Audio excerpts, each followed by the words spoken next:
harus pakai ini ya Mbak ya? Kalau pakai ini kan dia nanti cendolnya jadi kenal mas. Kalau nggak berbuih dia malah nggak bagus kapurnya mas.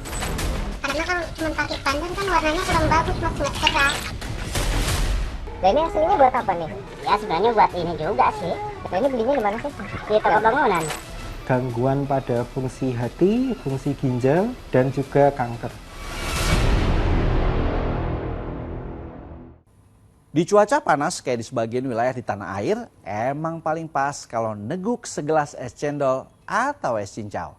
Selain bisa bikin tenggorokan langsung nyes dan badan jadi lebih segar, minuman ini juga dipercaya bisa ngilangin panas dalam karena bikin adem di perut.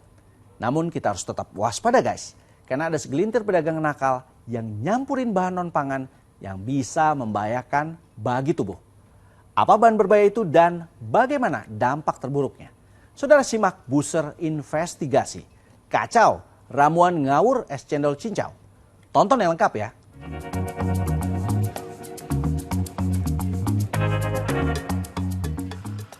Akhir pekan gini, paling asoy jalan-jalan nikmatin cerahnya pagi bareng teman or keluarga.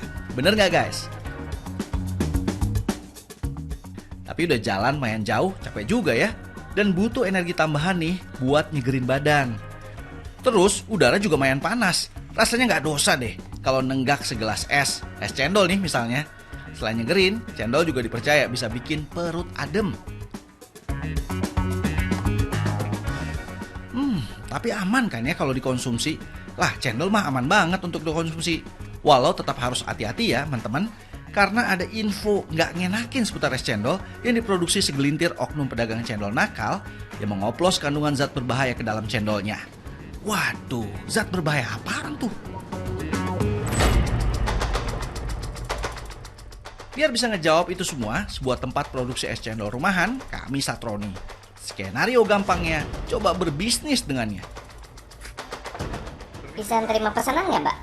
Ya udah biasa sih kalau masalah pesanan udah biasa. Oh iya. Sambil boleh ya mas? Boleh. Ya. Nah ini daun pandan ini buat apa Mbak? Ya ini buat pewarnanya mas. Warna makanannya.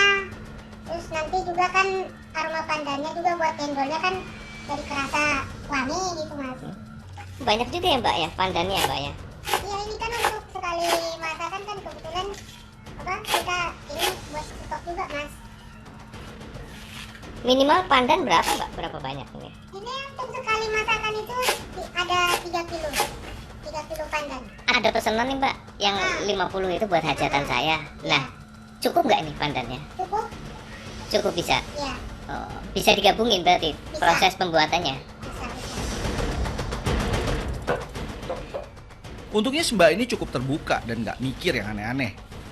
Tapi tahu-tahu ada hal berikutnya yang justru bikin kami nganga.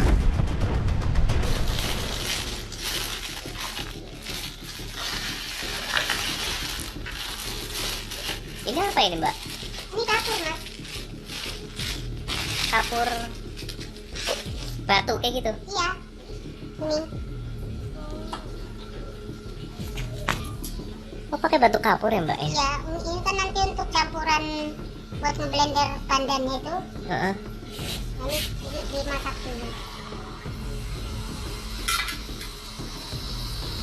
Oh memang harus pakai ini ya Mbak ya? Iya. Biar apa Mbak? Kalau pakai ini kan dia nanti cendolnya jadi kenal mas. Tapi langsung mendidih kayak gini Mbak? Iya. Ini harus ditunggu agak dingin dulu baru dipakai.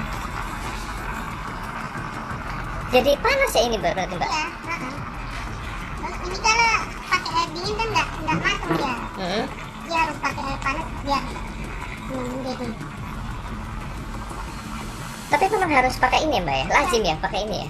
Udah lazim. Ini kan banyak buat campuran ini juga mas. Buat kayak bikin makanan-makanan yang lain juga banyak pakai kayak gini.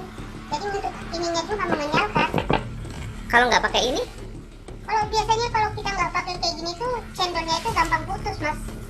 Jadi untuk stok itu nggak bisa, hancur. Batu kapur alias gamping, sebuah bahan campuran untuk membuat cendol yang sulit dicerna akal nalar. Batu kapur yang udah jadi bubur itu dilarutin ke air untuk masuk ke proses lanjutan. Oh, dicampur di sini ya, Mbak ya? Iya, ini kan buat blender pandan itu loh, Mas. Jadi dicampur pakai air biar bisa di blender. Berarti nggak pakai air biasa gitu? Wah, kalau ini kan kalau cuma kita langsung campur kapur sama pandannya kan dia nggak bisa jalan blendernya, Mas. Jadi harus pakai air ini kayak gini dulu. Oh, karena itu terlalu... Terlalu kental. Sebenarnya secukupnya aja, nggak usah banyak-banyak. Justru ininya airnya yang lebih banyak ya, Mbak ya? Iya, jadi di sini kan dia pas ngeblender kan gampang.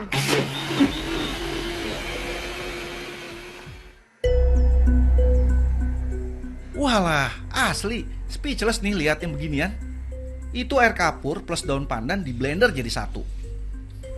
Campuran air kapur dan daun pandan yang tuntas digiling inilah yang nantinya akan membentuk adonan cendol bertekstur lebih kenyal. Ini jadinya kayak gini. Jadi sampai berbuih kayak gitu ya, Mbak ya? Kalau nggak berbuih dia malah nggak bagus kapurnya, Mas. Jadi untuk nanti dimasak dia jadi nggak kenyal. Racikan daun pandan ini lanjut ditambahkan bahan-bahan pembentuk adonan cendol. Lalu diaduk-aduk terus sampai adonan tepung beras tercampur rata. Nah, yang jadi problem bukan proses ini, tapi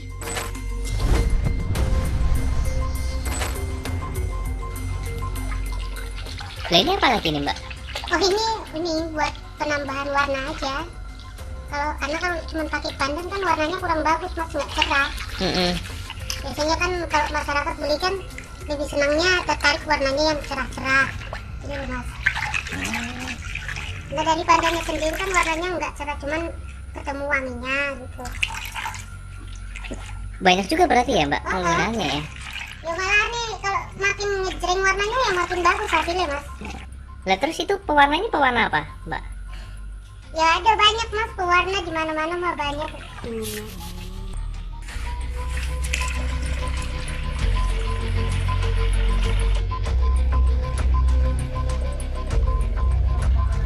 Ini untuk masakan ya segini porsinya, Mas.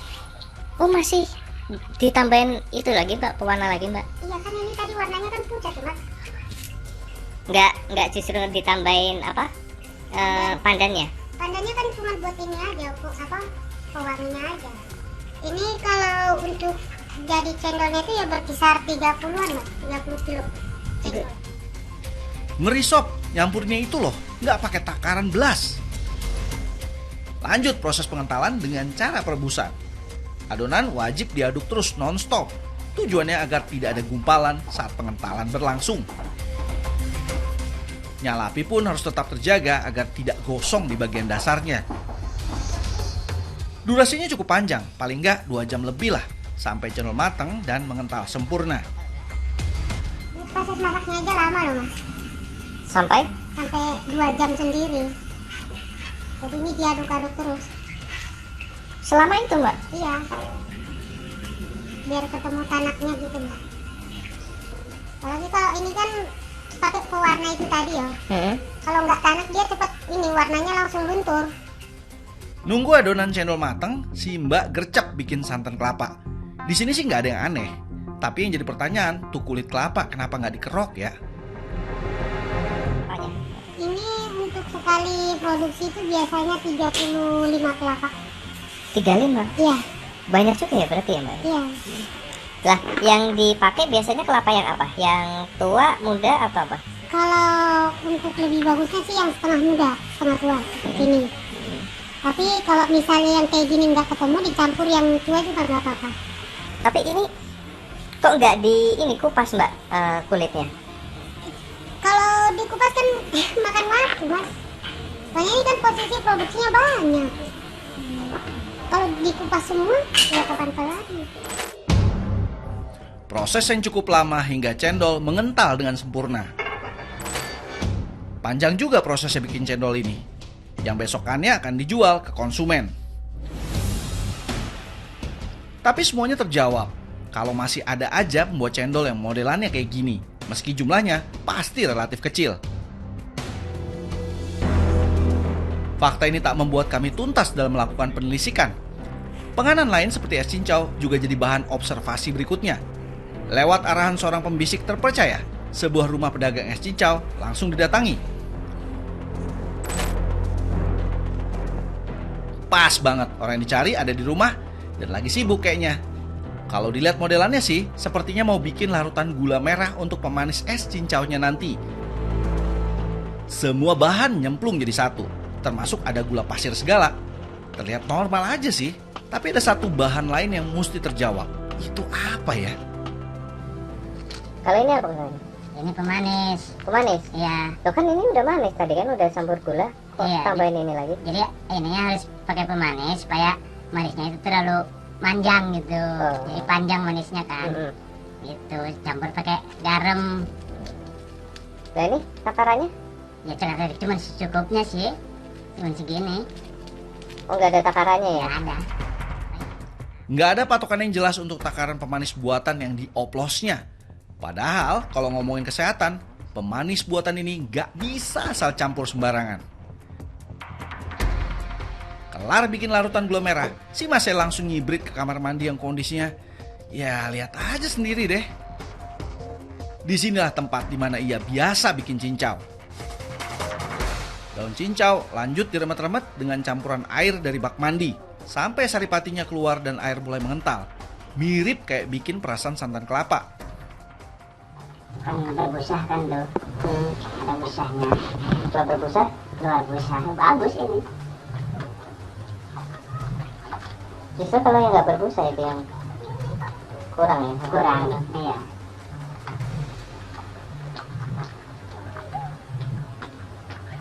Ini kayak gini belajar dari mana Kang? Dari orang tua. Orang tua? Kan kalau juga dulu jualan begini. Ya kalau kayak gini, ini ampasnya masih bisa dipakai nggak? Bisa. Bisa diperas juga. Masih diperas juga nanti? Iya. Berarti kayak meres kelapa kayak gitu? Iya. Ayo meres kelapa. Perasan saripati yang sudah mulai mengental ini lalu disaring.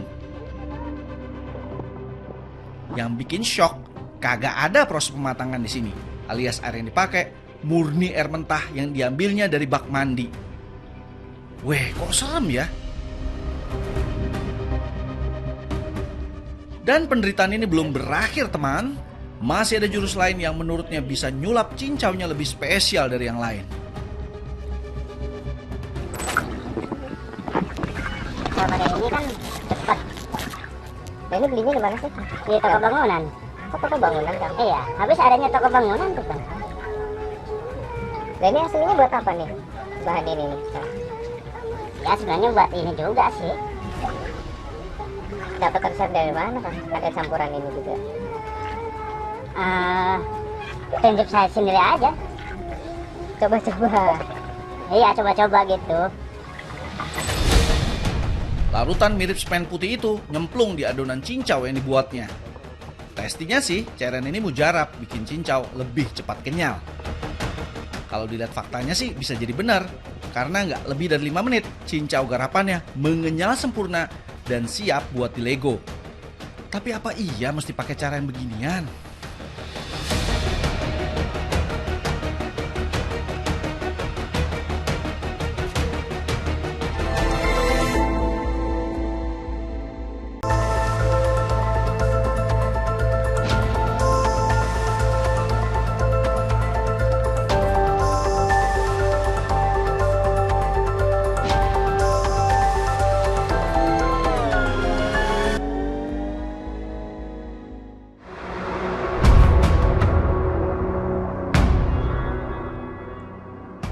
Tapi yang jadi teka-teki, campuran bahan batu putih itu apa sih sebenarnya?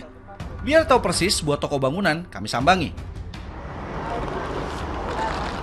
Ya. Berapa ini, Bu? Namanya, Bu. Ini biasa buat apa aja sih, Bu? Ini biasanya Heeh. ada yang buat pijet, Itu tuh apa? yang orang Minang kali. Oh. Terus buat labur, Labur. dinding, Tembok. tembok. Tapi ini buat tembok bisa, Bu ya? Iya emang Memang. buat tembok utamanya. Oh, memang utamanya buat tembok ya, Bu? Labur loh. Labur. Ah. Berarti tinggal dicampurin Air. air ya? Ini Nanti tunggu, panas kok. panas ya, Bu ya? Walah, ternyata ini bahan yang lazim buat ngecat tembok rumah. Gilingan nih yang buat cendol dan cincau. Apa nggak bahaya tuh? Namanya BTP ya Mas. BTP itu bahan tambahan pangan yang dari non pangan, misalnya pewarna sintesis buatan yang tidak dianjurkan oleh Departemen Kesehatan, itu memang ada beberapa dampak atau implikasinya bagi kesehatan. Batu gamping itu sendiri memang komponen utamanya adalah kalsium ya Mas. Kalsium itu memang diperlukan oleh tubuh karena untuk tulang, gigi, akan tetapi di dalam batu gamping ini sendiri itu juga terdapat mineral-mineral lain yang yang mungkin dibutuhkan tubuh itu dalam jumlah yang sangat kecil gitu ya, atau kita sebut dengan ultra trace mineral. Tidak direkomendasikan menggunakan batu gamping. Apabila penambahannya tidak tepat, itu akan menimbulkan masalah gangguan saluran cerna seperti mual, muntah, diare, dan efek jangka panjangnya ini gangguan pada fungsi hati, gangguan pada fungsi ginjal, dan juga kanker. Dari sejumlah literasi, batu kapur memang ada manfaatnya bagi tubuh. Tapi balik lagi, semuanya ada perhitungan angkanya. Bukan asal ngoplos dengan takaran yang serba kira-kira. Mencermati fakta ini setidaknya kita harus lebih waspada. Tapi nggak perlu fobia berlebih, karena percayalah, ini hanya segelintir pedagang kecil saja yang kurang tanggung jawab dan nggak ngerti efek dari penggunaan bahan-bahan itu.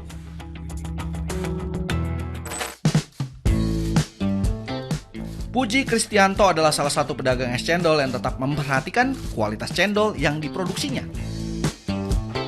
Urusan bahan baku, ia tetap gunain bahan-bahan alami yang sudah jadi patokannya lebih dari 7 tahun lamanya.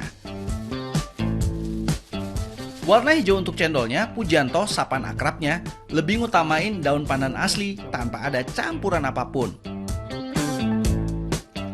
Bahkan dalam pembuatan adonan cendol, tidak ada bahan tambahan non-pangan berbahaya sedikit pun yang ikut di prosesnya. Semuanya dijamin alami dan aman dikonsumsi.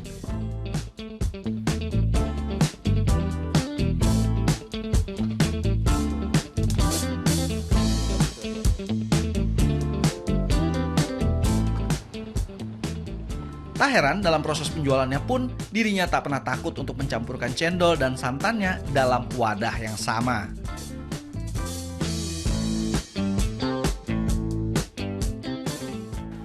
Kalau racikannya saya hanya dibuat dari daun pandan untuk bikin pewarna ya. Saya pakai bahan yang alami itu, alhamdulillah sampai sekarang ya diterima oleh konsumen gitu. Di samping kualitasnya bagus, dimakan juga enak, gurih, dan tidak mengandung berbahan bahaya gitu ya. Lebih mengandung kualitas, artinya kita modal agak mahal dikit, tapi dalam saya penjualan itu saya nambah makin banyak kayak gitu. Kalau mungkin ada sisa itu ya tetap saya buang itu, karena apalagi kalau cendol kalau sudah layu itu aromanya sudah nggak wangi dan juga sudah tidak gurih. Saya juga nggak tega, karena saya sendiri juga nggak tega, apalagi kalau saya jual lagi kan gitu. Saya bikin selalu yang fresh, yang baru gitu. Jadi kita itu punya rasa kepuasan sendiri.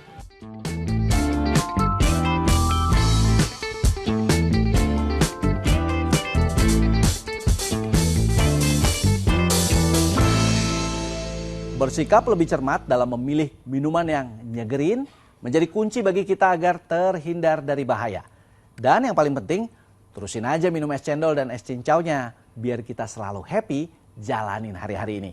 Terima kasih udah nonton Buser Investigasi. Saya Joy Astro. I'll see you around.